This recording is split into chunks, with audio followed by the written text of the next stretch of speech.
Commander Zula stood on the bridge of the Imperial dreadnought Crimson Talon, watching the blue and green planets slowly rotate on the main display. He squinted at the scan data, watching with growing satisfaction.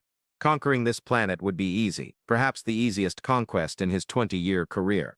Another primitive world, the lieutenant reported, the disappointment in his voice barely concealed. They had barely reached their moon. No chemical rockets, no nuclear fission splintered into hundreds of competing nations, no unified planetary government, no energy shields, no plasma weapons. Zuzer clicked his chin in amusement. The Varian Empire had conquered 84 worlds across the galaxy. This individual, registered in the database as Sol 3, would become number 84 died.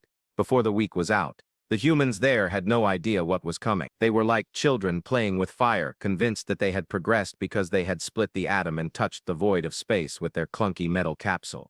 What was the estimated resistance level? Zuzer already knew the answer. Minimal, Commander. Their most powerful weapons are fusion warheads, primitive explosive devices. Our shields can absorb such impacts thousands of times without degradation. Their forces use projectile weapons and crewed aircraft. Estimated time of conquest 72 hours. 3 days to add a new world to the Empire's collection. 3 days to secure the resources of an entire planet. The humans will surrender soon, once they realize the futility of resistance. They always have. Come on, Ender. Come on, prepare a standard ultimatum. Zizla has ordered, broadcast in all major languages. You have 12 hours to respond with unconditional surrender. The communications officer worked quickly, accessing a human language database. The Empire had been listening to Earth's radio and television broadcasts for months. They knew all about humanity, their wars, their divisions, and their fears. This knowledge would make conquest easier. Humanity was not united. They would not fight together. Some would surrender immediately, hoping for favorable treatment. Others will resist in vain, wasting their lives on pride. The message was broadcast on every frequency band, on every communication channel of humanity.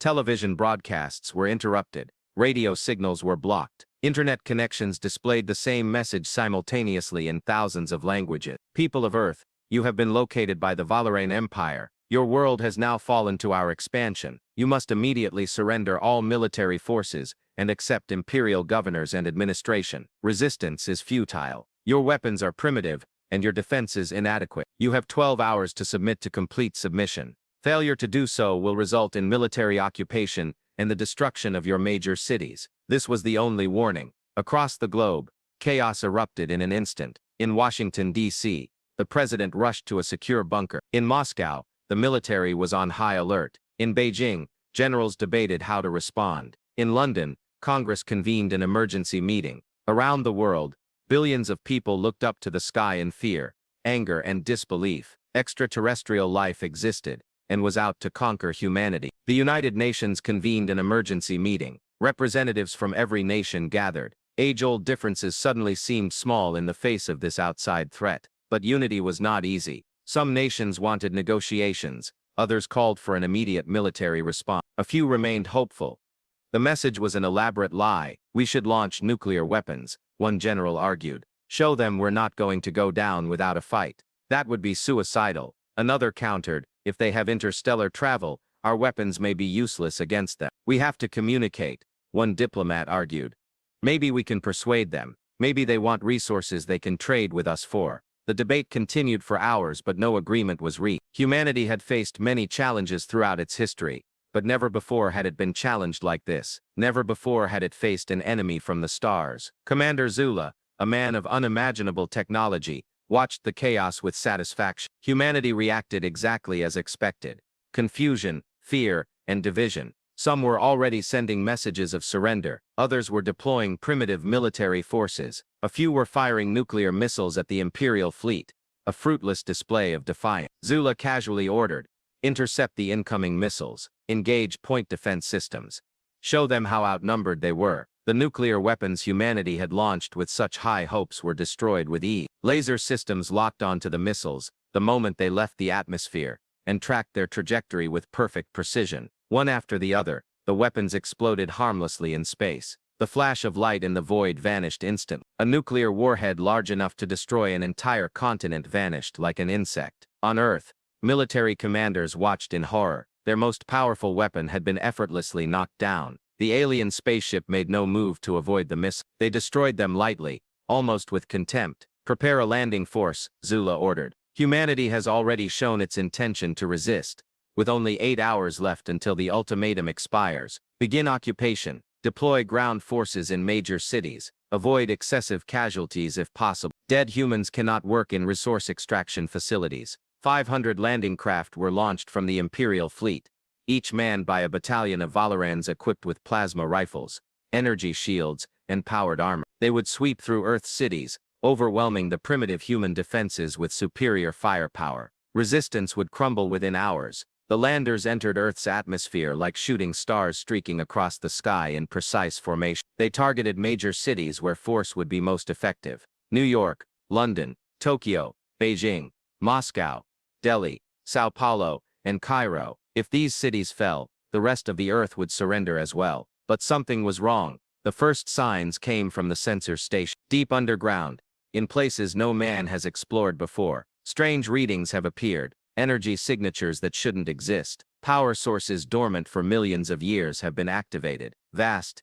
impossible, incomprehensible. "Commander," the science officer reported, confusion evident in his voice, "we've detected anomalous activity on the planet. Significant energy buildups in multiple locations. Underground, deep underground." Zuthra frowned. "What kind of energy?" "We don't know, Commander. The readings are anomalous. This is energy at levels not possible for a primitive civilization. And the pattern is wrong. It's not coming from a human installation, but from the planet itself." "Please explain," Zuzra asked, now feeling uneasy for the first time. "I cannot, Command. The energy source is deep within the planet's crust, and even in its core. It could not have been built by humans. They do not have the technology to drill that deep. But the energy signature is there, and it continues to grow." Across the globe, seismometers went haywire. They detected movement, but it wasn't natural tectonic activity. Something else, something unprecedented, was happening. In California, geologists stared at their measuring instruments in bewilderment. In Japan, researchers were convinced their equipment had malfunctioned, and checked the data over and over again. At Chile's great observatories, scientists realized something impossible. The moon's orbit was shifting, just a tiny, almost unmeasurable amount, but it was shifting. Satellites confirmed it. The moon's position had changed by exactly 300 meters. "That can't be," whispered one astronomer. "The moon doesn't just move. Something huge has to be pushing it." Something was stirring in the depths of the Mariana Trench, the deepest part of Earth's ocean. A metallic surface covered by sediment for 60 million years began to emit a blue light. An ancient mechanism, older than humanity, was operating with perfect precision. In the Sahara Desert, beneath millions of tons of sand, a massive structure roared with sudden power. City-sized basements began to light up and systems began running diagnostic checks. Beneath the Antarctic ice, 2 miles of frozen water after an incredibly long slumber, a power grid came online and geometric patterns emerged. The ice above began to melt.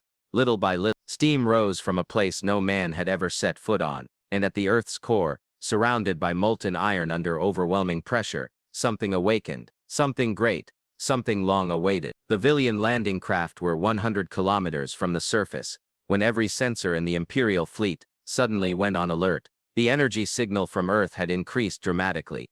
The power readings were extraordinary. The entire planet shone like the sun. "Command," yelled the science officer. "The planet is generating as much energy as the reactor power of our entire fleet." "No, more. 10 times more. 100 times more. This can't be," Zuzra roared. "They're primitives." "How? It's not human, Commander. The energy is coming from the planet itself. The geological records are all wrong. The structure of this world is not natural. There are artificial components in the crust, mantle and core." "Commander, this is not a planet. This is a transmission from Earth, transmitted simultaneously on every frequency. It was not in a human language. It was not Veil-run. It was something more ancient. It took precious seconds for the Imperial computer to begin translating. The voice was not organic, but artificial, archaic, and cold. Defense systems activated. Scanning threat levels, analyzing hostile forces, calculating response parameters. 8-2000 and D8. The moon had moved again, this time not 300 meters but 300 kilometers. It orbited at impossible speeds, shifting position between Earth and the Imperial fleet. The rock and dust covering its surface peeled away, revealing what lay beneath: metallic geometric patterns, weapon portals. The moon was not a moon. It was a weapons platform. The species of the crew was identified, and human biological parameters were confirmed, transferring command to local populations. 8 billion people across the planet suddenly felt something new in their minds. Information flowed into their consciousness without context for existence, connection, or understanding. Images of systems, weapons, and capabilities beyond their comprehension. A neural connection to something vast. Commander Zuthra watched in growing horror as the fleet's sensors revealed the truth. Earth was not a natural planet, but an artificial one, a construct. Machines lurked on every continent, manufacturing facilities hidden in every ocean. The atmosphere itself was a multi-layered shield system, only now beginning to activate after millions of years of dormancy. They didn't find a primitive world to conquer, but a dormant warship the size of a planet, which they awakened with their invasion. As the Valran landing craft continued its descent towards the Earth's surface, it was suddenly targeted by an unknown weapons system. The lock was perfect, tracking hundreds of small craft simultaneously with impossible precision. There was no warning, no second chances. The first landing craft exploded in a blue flash, then another, within 30 seconds all 500 landing craft were gone, vaporized by automated defense systems, 500 battalions. The pride of the Varian Imperial Army was gone before they had even landed. Alarms blared on the Crimson Talon's bridge. Zuthra's eyes widened in disbelief, as the instruments indicated something unreal. The planet below them wasn't merely defending itself, it was preparing to attack. Weapons ports on every continent were open. The moon was rotating, its massive cannons aimed, and deep in space, something was stirring. Something hidden, camouflaged, dormant in the asteroid belt. Mars. The red planet wasn't even a planet, it was moving under its own power, accelerating towards Earth's position. It was approaching another element of the ancient defense network on which humanity had unknowingly survived. Retreat. Zuthra ordered. All ships, retreat immediately to jump distance. But the moment he gave the order, he realized it was too late. The Empire had made a terrible mistake by not conquering Earth.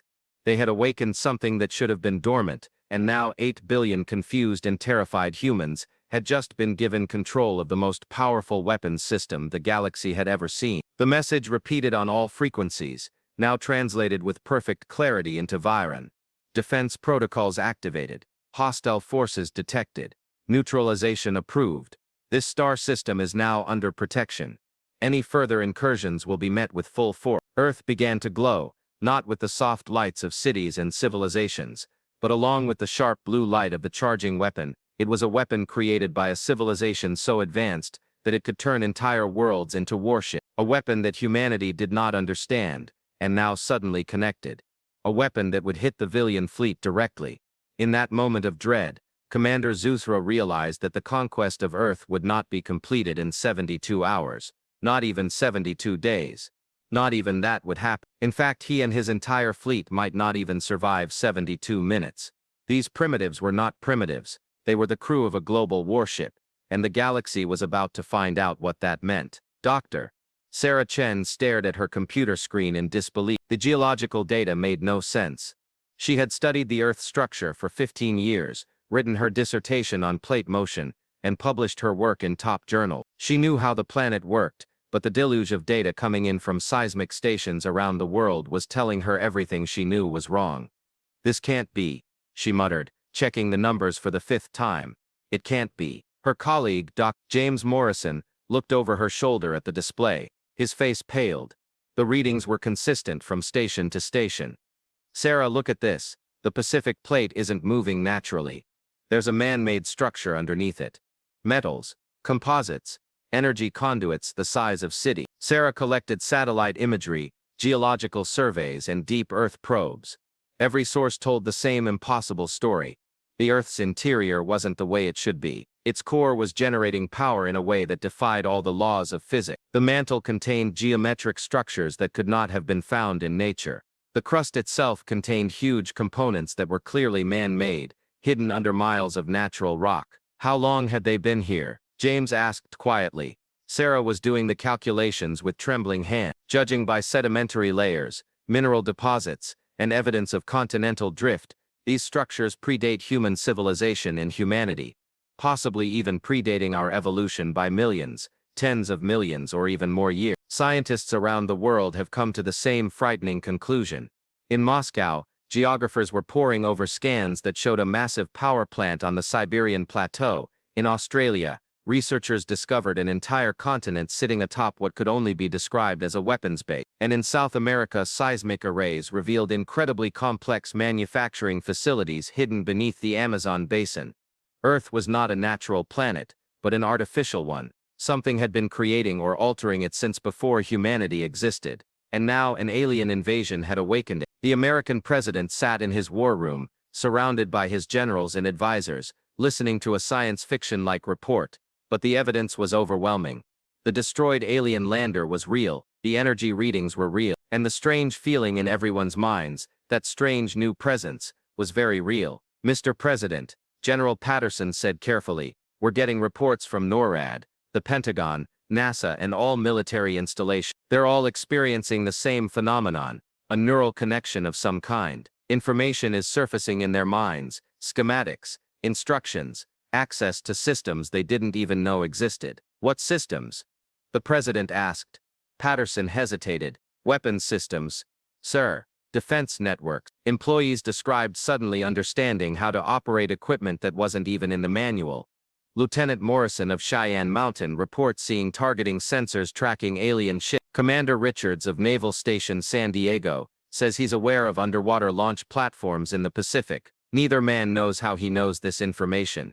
He just thinks he does. Numerous other countries have reported similar information. In China, military officers reported connecting with a system buried beneath the Gobi Desert. In Russia, submarine crews discovered a massive underwater structure that responded to thought. In Europe, Air Force pilots sensed a mysterious connection to a satellite network that didn't exist in their databases. Humanity was connected to Earth, not metaphorically, but physically, through some kind of neural interface activated when Earth's defense systems were activated. 8 billion people suddenly had access to a weapons platform they couldn't understand.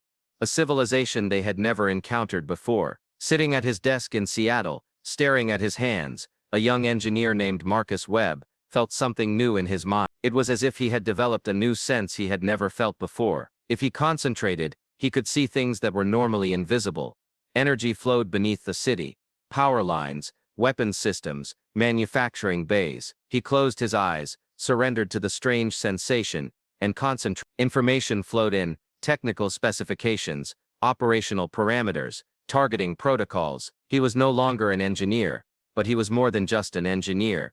He had the potential to be an operator of incredibly complex systems. In Seoul, a 17-year-old student named Jiwoo Park experienced the same connection as she sat in her apartment, ignoring the emergency broadcasts on TV and searching for a strange knowledge that was floating in her mind. It felt like she was accessing a computer file, except that the computer was somehow connected directly to her brain. She sensed the presence of a weapon, a massive weapon the size of a continent. Not fully understanding what she was doing, Jiwoo mentally reached out and touched one of the systems, wanting to see what would happen. Just out of curiosity, a section of the floor of the East China Sea opened up. A massive railgun, buried under sediment for millions of years, rose toward the surface. It rotated smoothly, locking onto its target in orbit. Target data streamed vividly through Jiwoo's mind. 2 alien warships.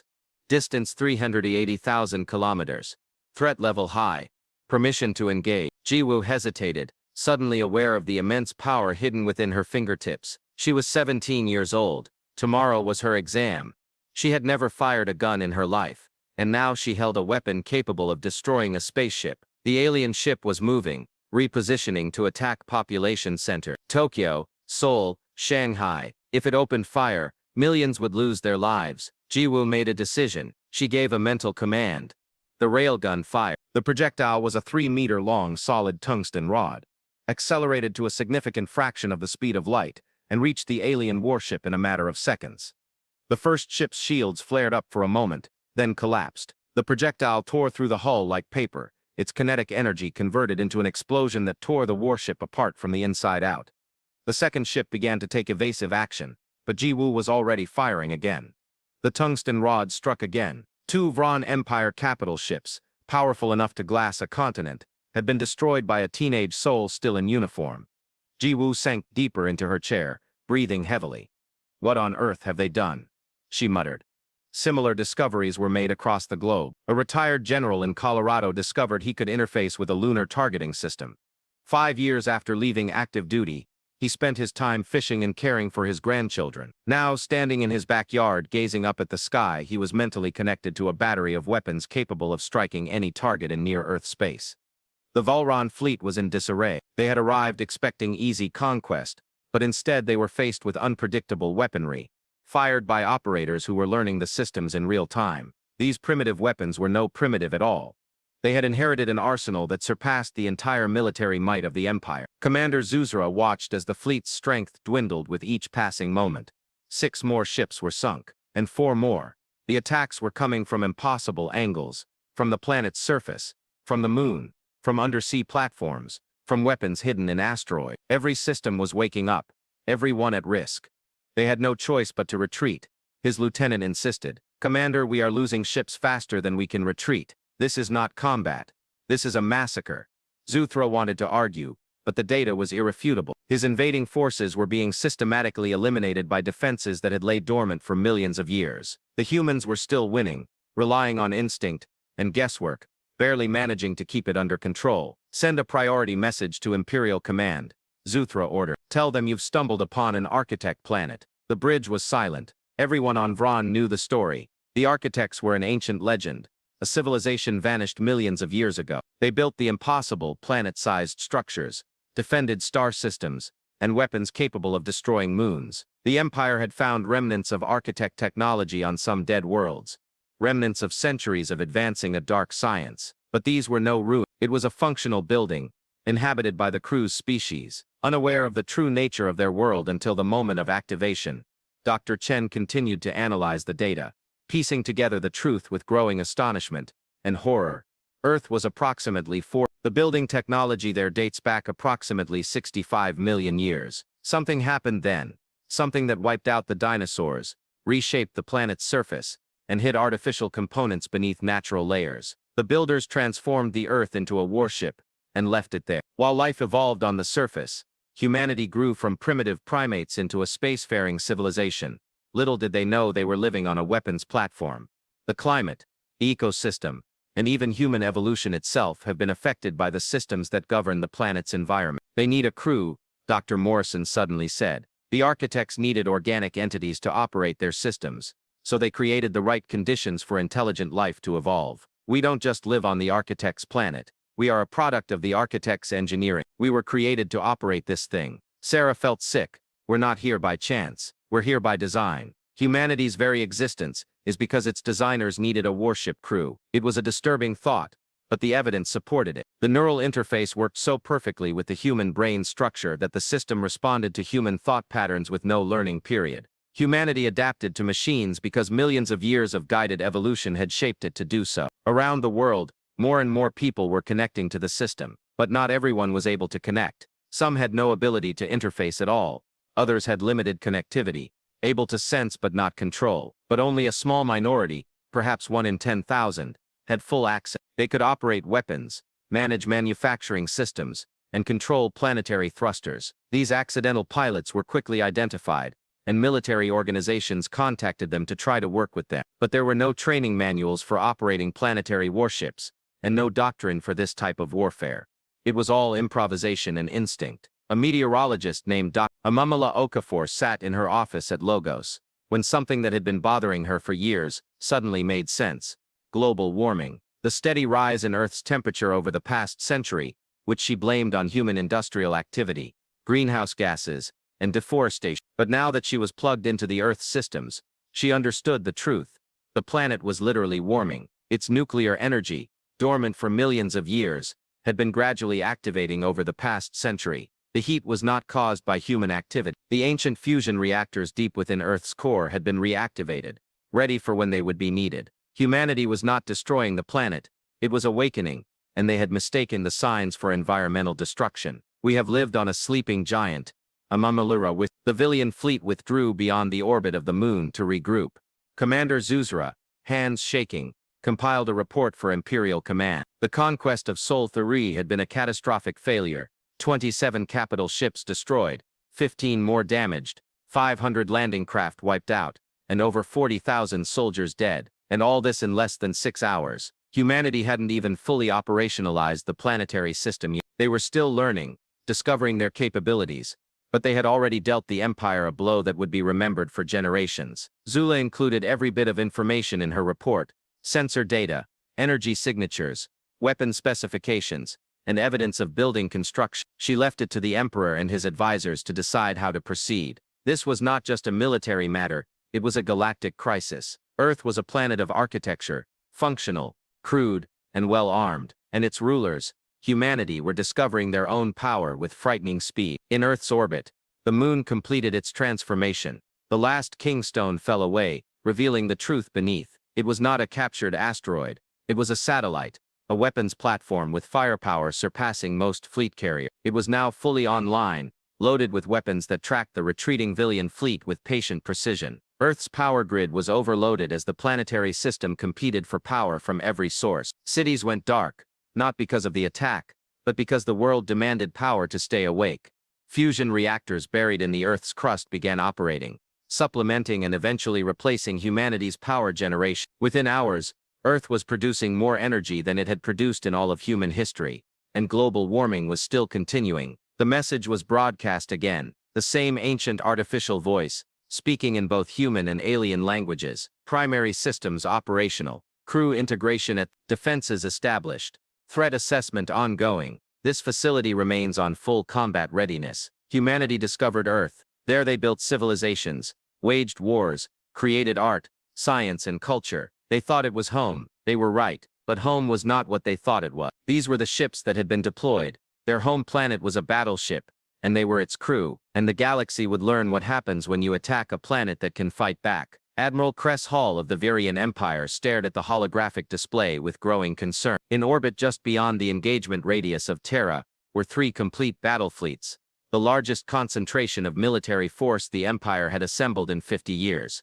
1,200 warships, 300,000 soldiers, and weaponry capable of shattering a continent. It was supposed to be an overwhelming force, but the data from Commander Zuzra's initial contact was a cause for serious concern. Humanity possessed building technology, functional building technology in fact, that made all the difference. The Emperor himself had given the explicit orders to deploy these fleets. If possible, retake Earth intact, destroy it if necessary. The Empire cannot afford to leave its construction facilities in enemy hands. What is the current state of the human military? Cressel asked his tactical officer. It's difficult to judge, Admiral.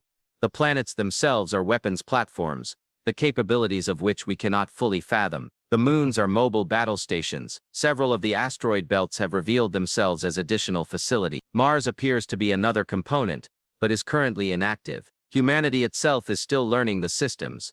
Our intelligence indicates that only a small percentage of the architect's technology has a direct connection. Kell decided to strike now. Then he would prepare the siege guns before they fully understood what they had. If he couldn't take Earth, he would destroy it and examine the debris. On Earth, chaos continued as humanity struggled with its unexpected legacy. Military commands around the world worked to coordinate personnel capable of interfacing with the planetary system, but it was like scratching a cat.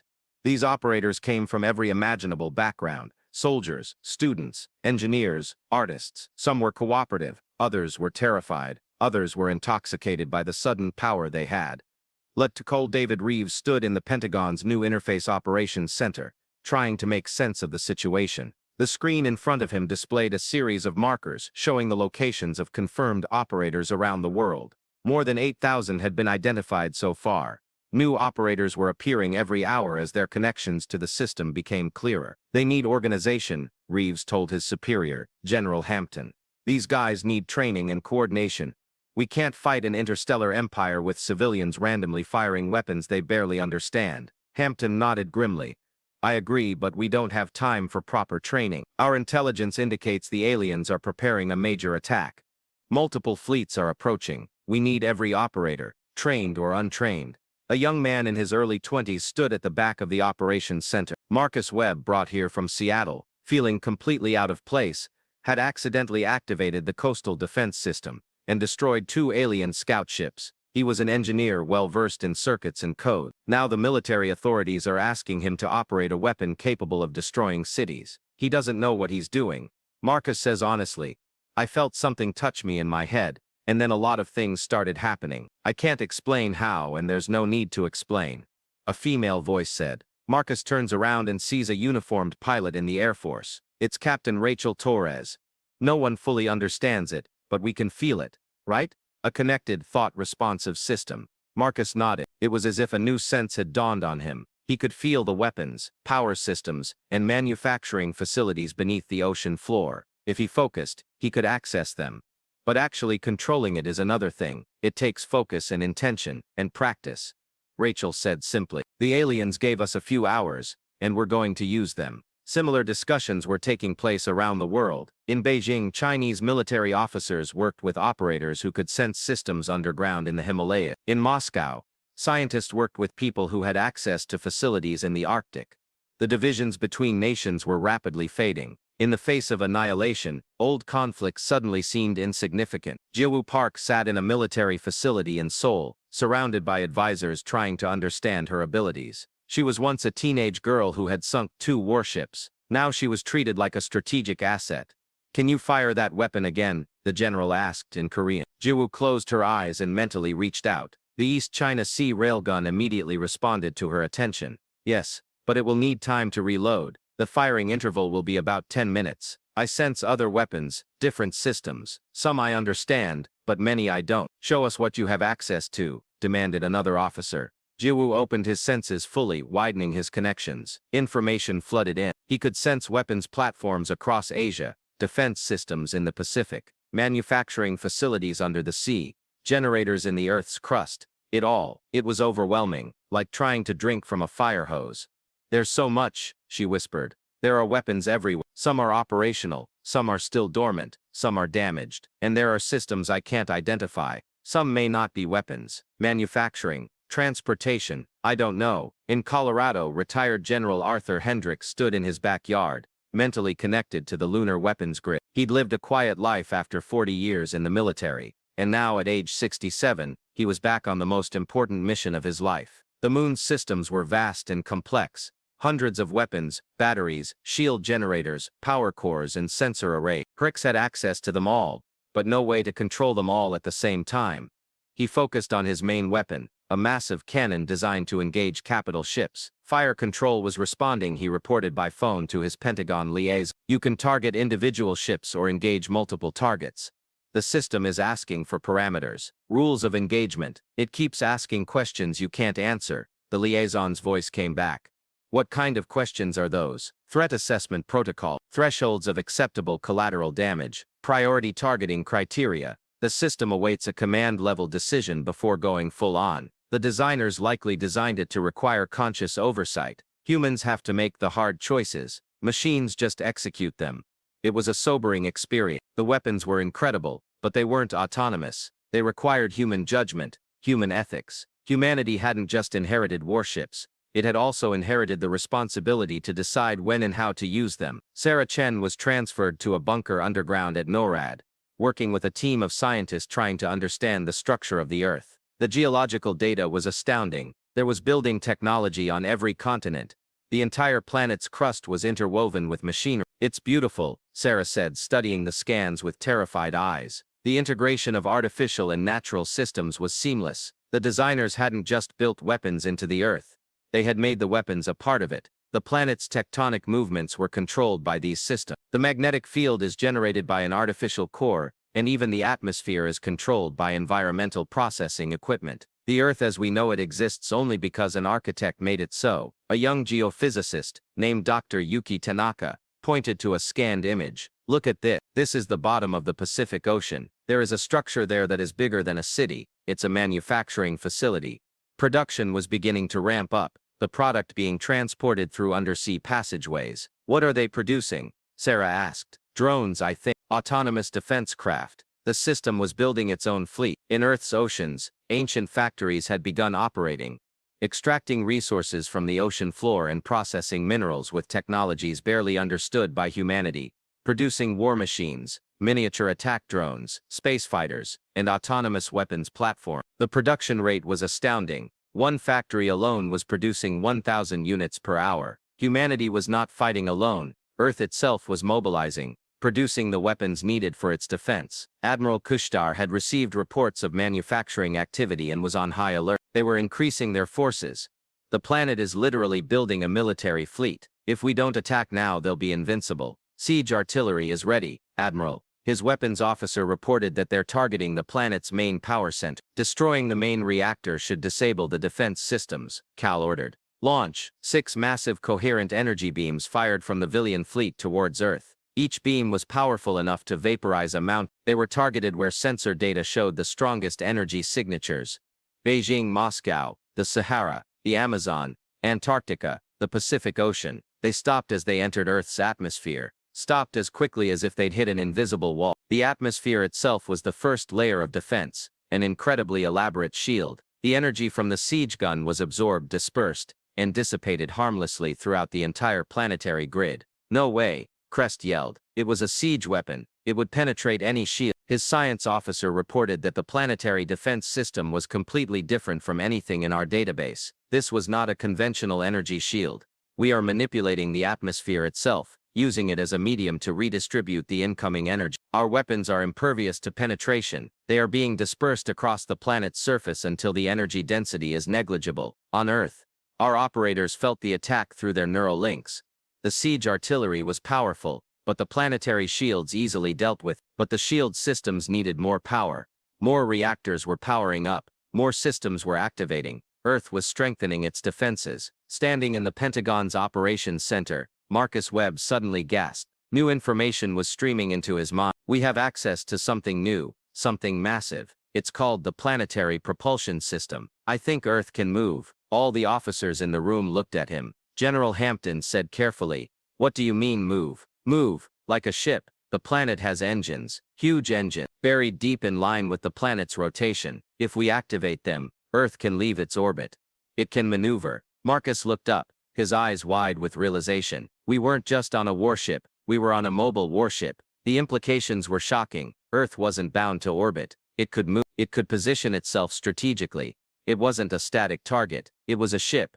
Air Force Captain Rachel Torres spoke up. If Earth moves, what about the other planets? Mars is showing signs of activity. Are those warships? Sarah Chen, monitoring from NORAD, interrupted the line. Mars is definitely man-made, as are some of the larger asteroids. Jupiter's moons are showing anomalous readings. I believe this entire solar system is an architectural installation. Earth may be the flagship, but it's not just that. There was an entire fleet here. Erling. Humanity had won the first war, but everyone knew this was not the end. The Empire would return, and next time they would bring more than just their fleets, they would bring everything they had. Earth needed to prepare. Now that they knew who they really were, humanity had to decide what kind of civilization they wanted to build. They weren't just the inhabitants of a planet, they were the crew of a warship. And the galaxy was watching to see what they would do next. 3 weeks had passed since what humanity had already dubbed the Battle for Souls.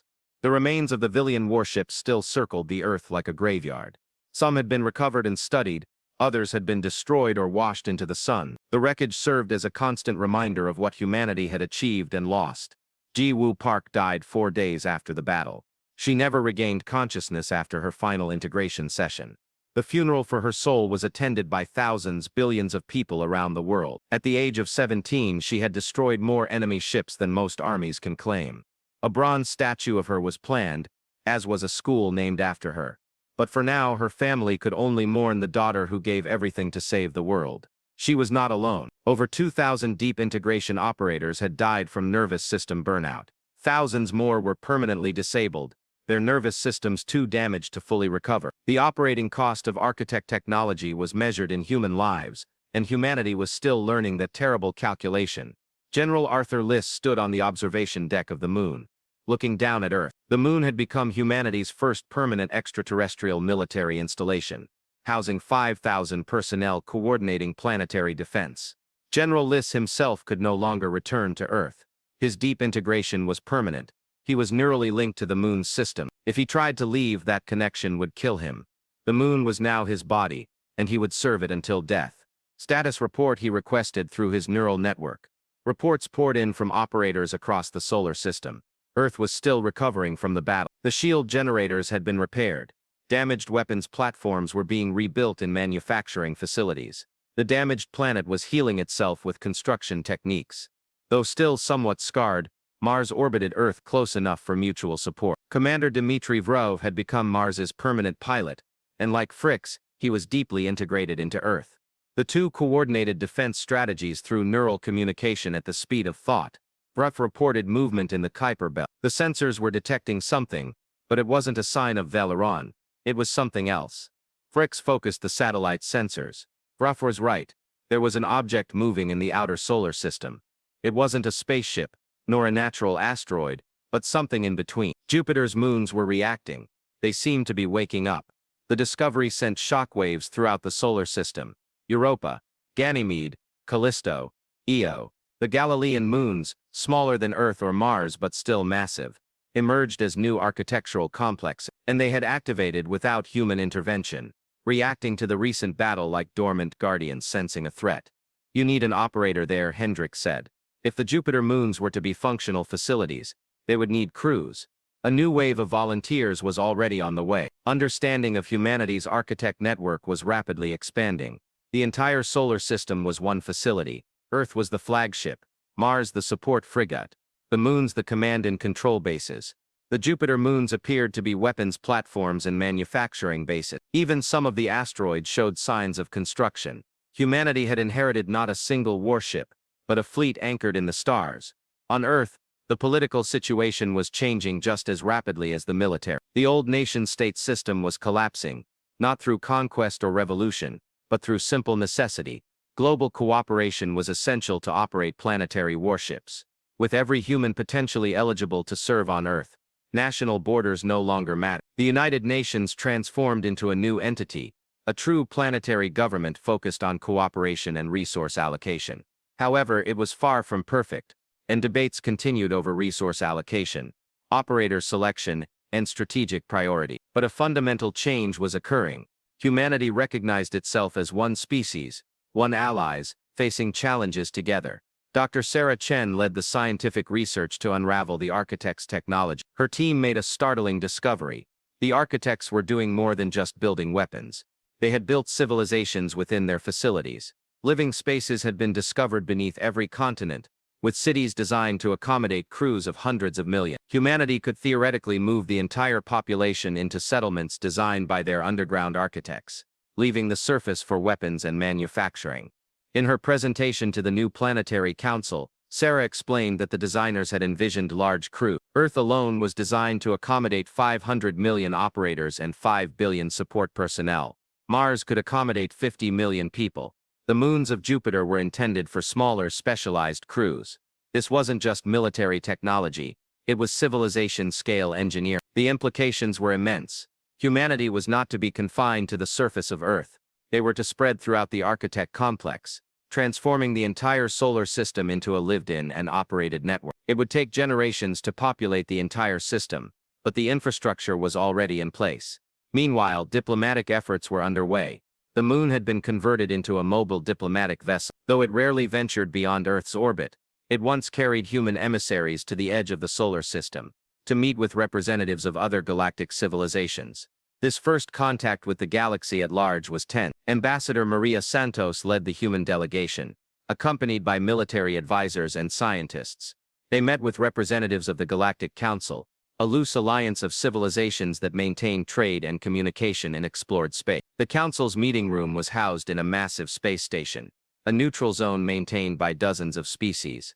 When the human delegation arrived on the moon, it dwarfed the space station in size and its visual impact was enormous.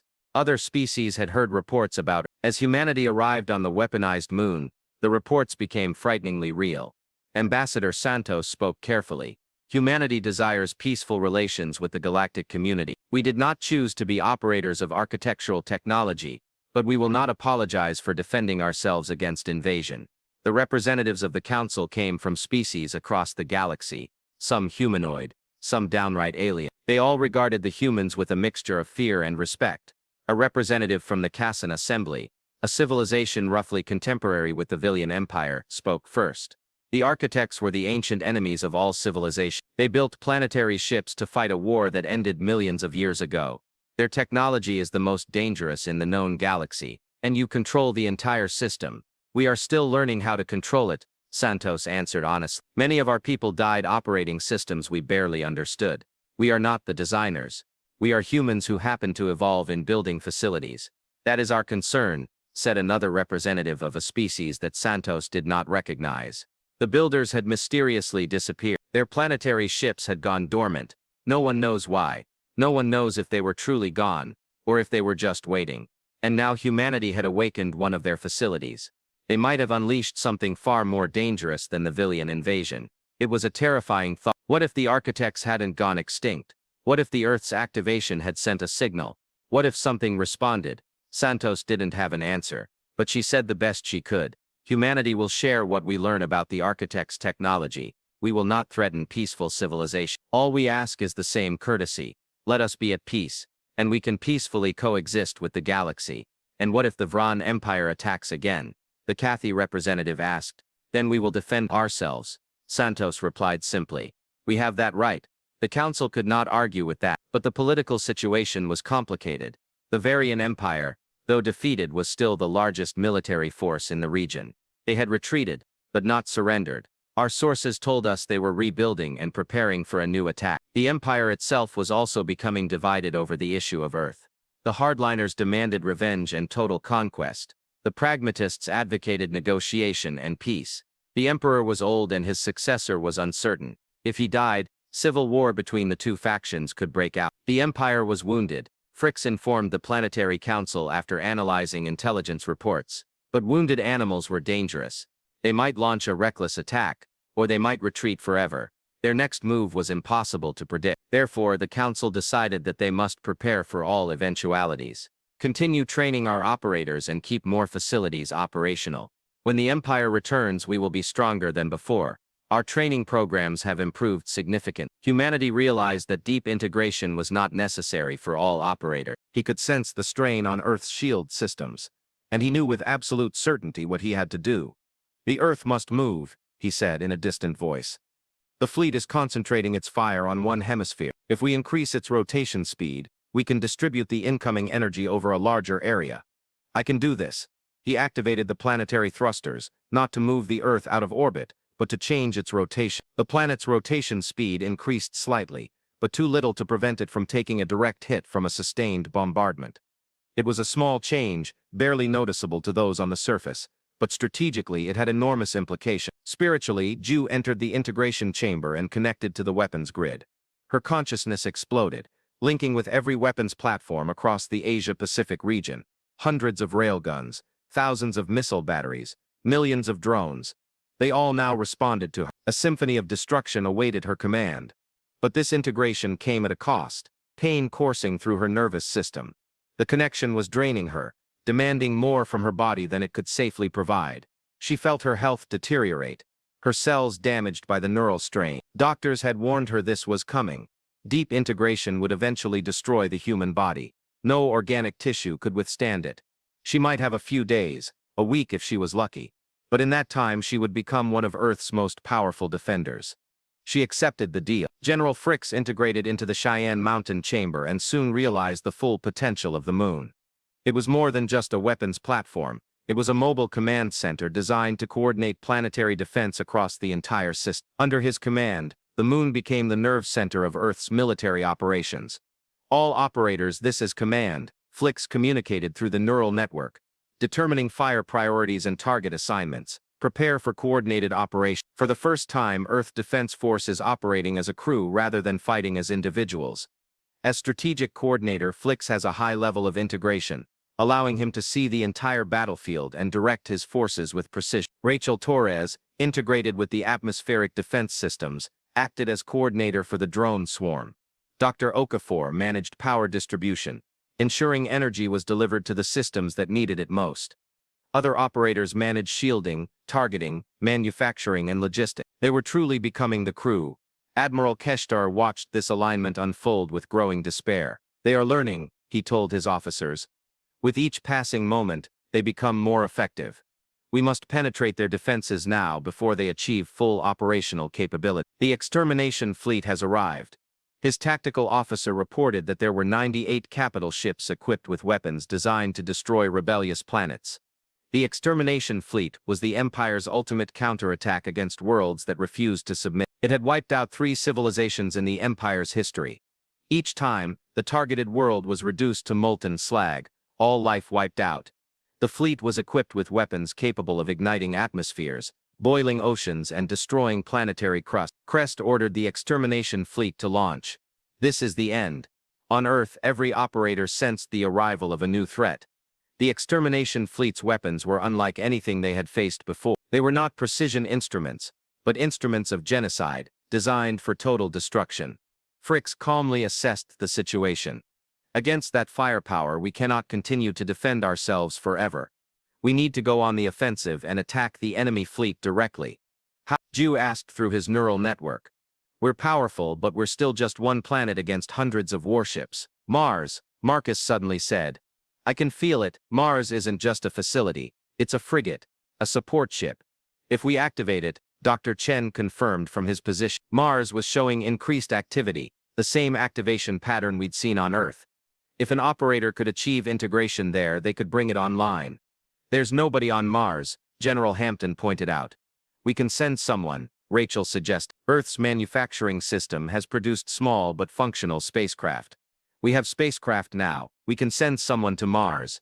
It was a last resort, we'd send an operator to Mars and achieve integration. Awaken a planet-sized warship that has slept for millions of years. The risks are enormous, but destruction is the only option. Go, came a voice over the network. It was Commander Dmitry Vro, a Russian cosmonaut stationed on the International Space Station at the start of the invasion. I'm already in space. If they could provide a ship, we could go to Mars. The decision was made quickly. One of Earth's newly constructed ships was dispatched to retrieve the Vro. It was small, barely big enough for one person, but fast. Utilizing technology never before possessed by humanity, it could reach Mars in a matter of hours. As the Vro set sail, the extermination fleet opened fire. The attack was devastating. Coherent energy beams designed to ignite the atmosphere struck Earth's shields. Planetary defenses held on, but power systems were strained and shield generators overloaded. Operators felt Earth's pain through neural links. Reallocate shield coverage, Fricks ordered. Focus on the northern hemisphere. Let some energy through the southern ocean. The water will absorb the impact. It's a calculated risk. Letting some weapons through will do damage, but blocking everything will completely overload the shields. Earth must withstand some hits to survive. The extermination fleet's beams penetrated the shields in the South Pacific. The ocean instantly boiled. Billions of tons of water evaporated into steam. Tsunamis radiated from the point of impact. Coastal cities evacuated in panic, but the Earth itself survived. Ji Wu led the counterattack. With profound integration, she controlled weaponry across the Pacific, as if they were extensions of her own body. Railguns fired in perfect synchronization, missiles launched in waves. Fighter drones engaged the exploitation fleet's smaller vessels. Within a minute of the attack, 3 exploitation fleet capital ships had been sunk. 2 minutes later, 5 more had been sunk. The Villian forces had never faced such a precise and overwhelming counterattack. A single human operator, integrated with the planetary system, had proven more effective than their entire tactical force. But the cost was great. Ji Wu screamed as her nervous system burned. Medical monitors showed catastrophic damage. Her body was no longer able to withstand the neural load. Deintegrate, yelled the medical team. I'm going to kill myself. Not yet, Ji Wu said breathlessly. Not until Mars woke up, until she received help. She endured through sheer force of will, continuing to channel Earth's wrath into the extermination fleet even as her body withered away. At 17 she nearly died saving her world. Commander Vrov reached Mars in record time. During the Battle of Earth, the Red Planet continued its silent life. A unique building system was put into operation in coordination with its sister planet. Volkov landed near Olympus Mons, the largest volcano in the solar system. This was revealed to be the main integration room of the Mars facility. He stepped onto the Mars facility and found it to be an identical space to Earth. He sat down without hesitation. He felt an instant connection and an overwhelming sensation. Mars was smaller than Earth, but its power was no less. It was designed as a support ship, a weaponized frigate, with rapid maneuverability and the ability to provide covering fire for larger planetary warships. Integration complete. Volkov reports from across the solar system. Vast, neural network. Mars is online and ready to join the battle. For first time in millions of years, Mars has moved under its own power. The red planet left its orbit and accelerated at impossible speeds towards Earth's position. Though not as heavily armed as Earth, it was fast and maneuverable, striking fear into the hearts of those watching. It moved like a spaceship, covering the distance between orbits in minutes, instead of months. As Mars approached, the Veal fleet panicked and scattered. A global warship was thrust into the battle. Admiral Crest saw the strategic situation unraveling. "Retreat," he ordered. "All ships, retreat across the system's gravity well. Prepare for emergency jump." But Earth and Mars were not about to let them off the hook that easily. The two planets coordinated through their combined crews and launched a devastating bombardment. Weapons that had been charged during the battle were fired simultaneously. The extermination fleet was caught in the crossfire between the two planetary ships. 98 capital ships engaged in the battle, with 43 surviving to retreat. The rest of the fleet was destroyed, vaporized or neutralized and left adrift. The most powerful fleet the Valan Empire had ever assembled was wiped out in less than an hour. Ju finally decommissioned and collapsed in her chair, unconscious. Medical teams rushed to her aid and stabilized her. She held on long enough to see victory. But her body was destroyed. She would only have a few days to live. She had given everything for the Earth. The entire planet suffered similar casualties. Of the thousands who achieved deep integration, hundreds died of neurological burnout. Thousands more were permanently disabled. The medical costs of operating a global warship were enormous. But the Earth survived. Mars awoke, the Valan Empire in ruins, leaving behind rubble and shattered pride. Humanity was beginning to understand the scale of what they had inherited. Not just a planet, but an entire solar system turned into a military installation. The architects hadn't built a single warship. They had built a fleet that would anchor around Sol. In Sol, Jiwoo tested the connection. She dug deep into the system and found unexpected things. Databases, historical records. The information was in a format her brain could barely process. But bits and pieces came images, concepts, warnings. The architects were fighting something. She told the military advisors around her. Something terrifying. He sensed it in the records. They had built these facilities to protect against a threat.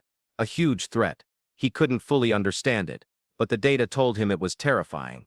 The designers were afraid. A triple threat. What could have frightened a civilization capable of converting planets into warships? What threat required such extreme measures? The question hung in the air. Receiving no response, Admiral Kushala made a decision. The siege artillery had failed, and conventional weaponry was ineffective. This left him with only one option: prepare the planet busters. Target Earth's core. If they could not be neutralized, they would be destroyed. The planet busters were the Empire's ultimate weapon, a missile that penetrates a planet's crust and explodes in the mantle, causing catastrophic geological instability. It had been used to destroy 3 rebellious planets in the Empire's history. It had never been used against an architectural complex. Catal didn't know if it would work, but he had no other choice. Launch planetary firecrackers.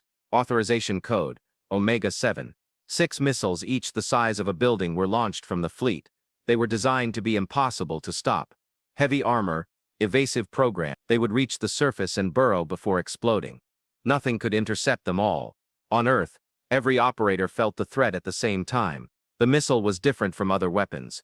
It was designed to destroy the planet. If it detonated successfully, it would destroy Earth and all 8 billion people with it. Marcus panicked. He felt the planetary system shaking. He had to stop that missile, all of it. How do we stop them? General Hendricks, who was connected to the moon's weapons, acted first. He intercepted the missiles with the moon's point defense system. 2 missiles were destroyed, but 4 remained. Ju fired his railgun. 1 missile was destroyed, leaving 3 remaining. Rachel Torres realized she could control drones in the atmosphere and launched hundreds of them. They swarmed the remaining missiles. Autonomous fighter planes launched a kamikaze attack. 1 missile had been shot down, 2 remaining.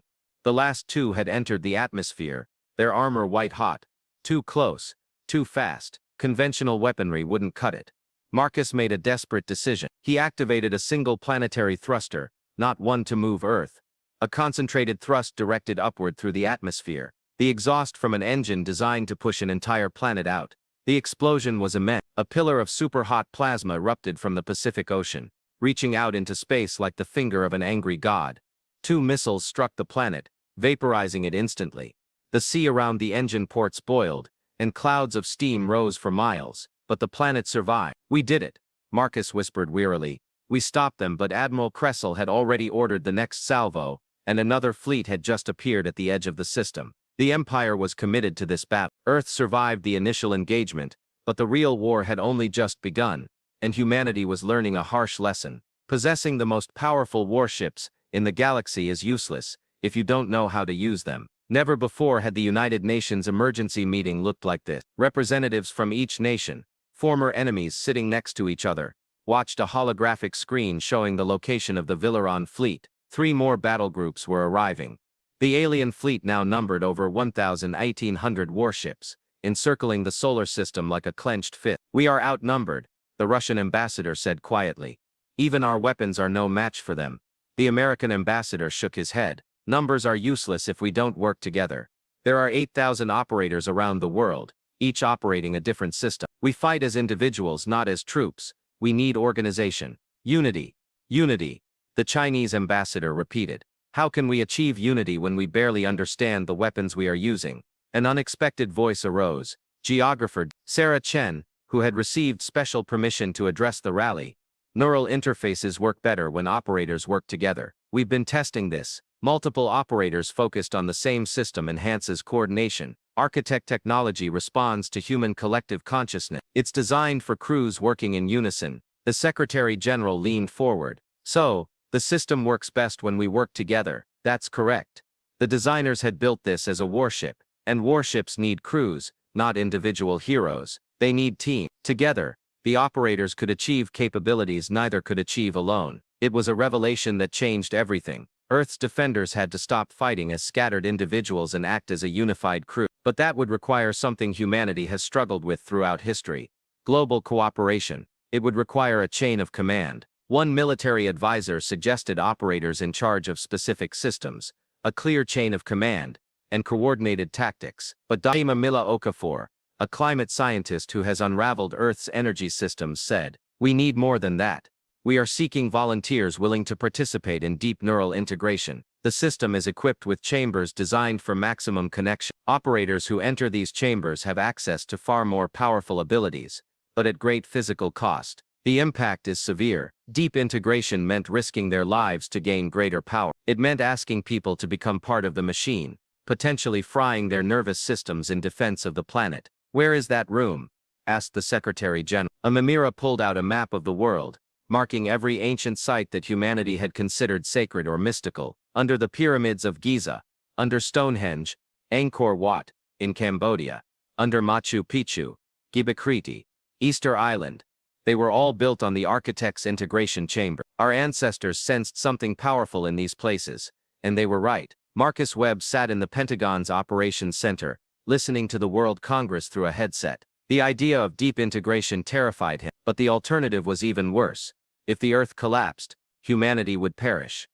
It was simple, really. "I'll do it," he said quietly. "I volunteer for deep integration." General Hampton looked at him seriously. "Do you understand the risks? The medical team cannot guarantee your safety. We don't fully understand what this will do to your body." "I understand, but I can feel the planetary drive systems. They respond better to me than anyone else.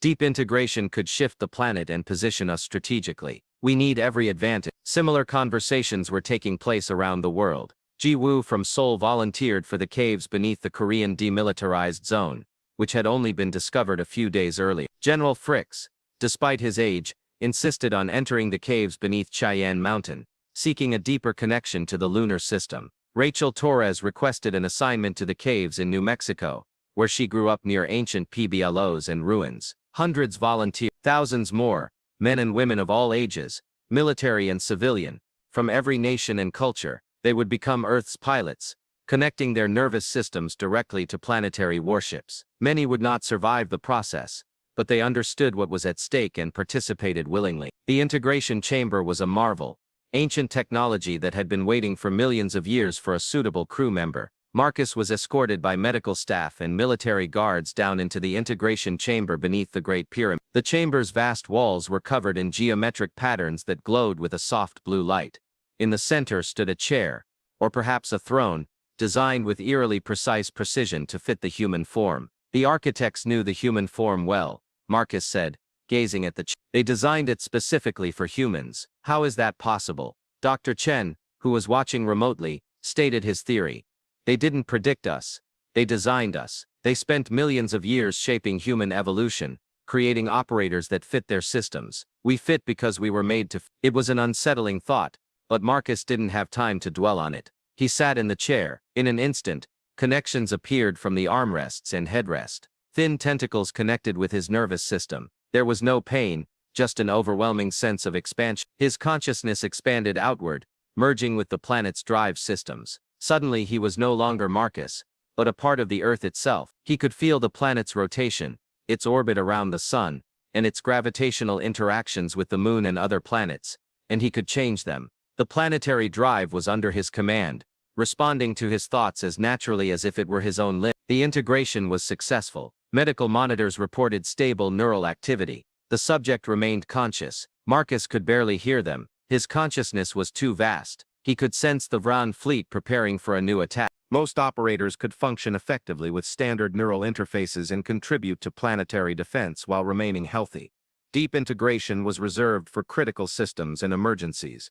New training facilities were established in every ancient ruin. Former tourist destinations like the pyramids, Stonehenge, Machu Picchu, and Anole Wat became military bases. Humanity's next generation of planetary pilots were trained. Children as young as 10 demonstrated an aptitude for neural interfaces. Though they weren't deployed in combat, they learned the basics. Commander Marcus Webb relied on his experience building integrated systems to prepare for a future where operating building systems is as commonplace as driving a car. Unlike Fricks, his connection wasn't permanent. He was able to disconnect from the planetary drive, but he was disoriented for several days afterward. He remained Earth's primary helmsman, moving the planet as needed. It gets easier, he told the new operator trainees. At first you'll feel like you're drowning in information. Your mind isn't built to process planetary-scale consciousness, but with training you can filter it, focus on what's important, and leave the details to the system. The trainees listened intently. They were the future. Some would operate weapons, others would manage manufacturing and power systems. Some might integrate more deeply into society, becoming permanent crew members on Mars or the moons of Jupiter. All understood the danger. Amamira Okapoplu had made a shocking discovery in the Architect database. The historical records that Ji-Woo had partially accessed before his death had now been translated more fully. The Architects had built the planet ship to combat something specific, something that threatened their entire civilization. They called it the Deviator. Amamira explained to the Council. My interpretation is that they were a race or force that consumed planets, not conquering but literally devouring them, converting chunks of planets into their infrastructure. The Architects built planet ships in response, planets that could fight back, planets that could escape danger. What happened to the Devourers? Someone asked. The records are unclear. Either the Architects have won and the Devourers have been destroyed, or the war has reached a stalemate and both sides have retreated. However, what is concerning here is that the Architect facility's activation protocols contain a specific warning. If Earth detects any signs of a Devourer, all systems will automatically go into full combat readiness. Santos asked. Not yet, but the systems are monitoring. If the Devourers are still out there somewhere in the galaxy, Earth will be aware of their approach. This is a new threat, but humanity has learned to live with existential threats. They have faced extinction before and survived. If there was something worse out there, they would face it too. 6 months after first contact with the Villian Empire, Earth launched its first exploratory mission beyond our solar system. A fleet of small, human-designed spaceships, constructed with architectural fabrication technology, set out into nearby star systems, not to conquer or threaten but to explore, to make contact with other civilizations, and to show the galaxy that humanity was more than just a warship crew. The fleet was diverse, manned by volunteers from every nation. They carried a message of peace and scientific cooperation, but they also carried weapons, for the galaxy was full of danger. They were explorers and diplomats, and warriors when necessary. Ambassador Santos addressed the fleet before they departed. You represent humanity in the galaxy. Show us what we are. Show them we are capable of more than war. We may not be what we are today, but we can choose how to use it. The fleet set sail, making the leap into faster-than-light travel with technology that humanity had only acquired a few months earlier. They carried humanity's hopes and dreams to the stars, disappearing into the night sky of space. Life continued on Earth. Cities were rebuilt, and the scars of battle were healing. But everything had changed. Humanity now knew its true identity. It was no longer just another species trying to survive on its own little world. It was the heirs to a technology capable of reshaping the solar system. They were the crew of Earth, a planetary warship left behind by an ancient civilization. Now the question arose, what would become of humanity? Would they become conquerors like the Villian Empire, or isolationists hiding behind weapons? Or would they become a new species, strong enough to defend themselves, yet wise enough to seek peace? General Fricks watched over Earth from the observation deck of the moon. To ponder that question, he was 67 years old and would die this coming month. His nervous system was so integrated that it was inseparable, but he had no regrets about his choice. He had given his life to protect the future of humanity. Now it's up to the next generation to decide what that future will look like. Commander, the operator reported. We have detected an anomalous energy signature in deep space. Multiple sources heading towards our system. Flix felt a chill run down his spine. Identification unknown, not Veluran, not a species listed in our database. The energy patterns were strange and organic, almost alive. Flix accessed the sensor data directly through the neural link. The signal was indeed anomalous, massive, and ancient, and was approaching from the direction of the galactic core where the architects fought an ancient war. Fricks ordered a priority alert for Earth and Mars. Unknown contact approaching, possibly hostile. Defensive measures to be taken across the solar system. More architect facilities began to activate in earnest. Systems that had remained dormant during the Battle of Veil Run were activated. Weapon reserves in the deepest depths of Earth were readied for deployment. Mars adjusted its orbit in preparation for battle. Jupiter's moons activated manufacturing facilities and began producing starships at rates never before attempted by humanity. The Architect Network had recognized a specific threat and was responding with the full force of its design. Humanity gathered on their planet ships, staring into the darkness of space with newly opened eyes. They had faced an empire before, and survived. Now something new loomed, something that millions of years ago had fought the Architect itself. Whatever came next, humanity would meet it as they had learned to meet any challenge. Together as a crew of Earth, one race, the blue planet orbited in space, surrounded by fleets of moons and sister planets. Fleets of worlds awaited what would come from the depths. Weapons capable of shattering continents were equipped, and shields were activated to deflect star bullets. Millions of operators around the world maintained neural links, ready to defend their homeland. Humanity had not sought to become galactic warriors, nor had it chosen to inherit weapons that could reshape the solar system. But the galaxy found them, attacked them, and learned a crucial lesson. Earth was not a trophy to be taken, but a warship to be feared. The once fragmented and primitive crew was transformed into something the galaxy had not seen in millions of years. They became the rightful heirs of their designers, and the galaxy would never again